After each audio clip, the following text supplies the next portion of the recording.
আমি শুরু করি যে আপনার নাম এবং পদবিটা লাগবে। আমি মোহাম্মদ ইদ্রিস, উপসহকারী পরিচালক fire service civil defence Comilla.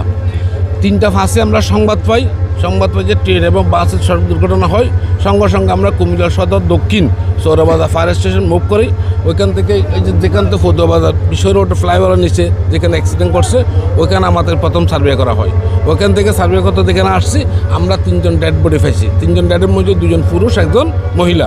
কিন্তু আমরা আসার আগে পুলিশ এবং লোকাল মানুষে আরও 4জন ডেড বডি পাইছে শুনছি। মোট 7জন ডেড বডি হাসপাতালের উদ্দেশ্যে নেওয়া হয়েছে। আহত পাইছে আমরা 3জন।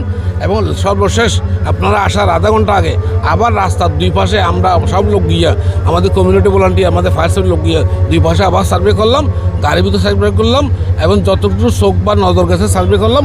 আরেকজন আহত ব্যক্তির সন্ধান পাইছি, এটা রাস্তায় না, রাস্তার পাশে ওই একটা আবাসিক বাড়িতে ওই অবস্থান করছে।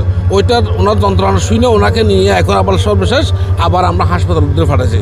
অর্থাৎ মোট আহতর সংখ্যা 4জন পাঠাইছি, 3জন ডেড বডি দিয়েছি আমাদের ফায়ার সার্ভিসের নিজের হাতে। এবং এর আগে আরও 4জন ডেড বডি পাওয়া গেছে শুনছি। এই হিসেবে মোট 7জন ডেড বডির সন্ধান আমাদের হাতে আছে।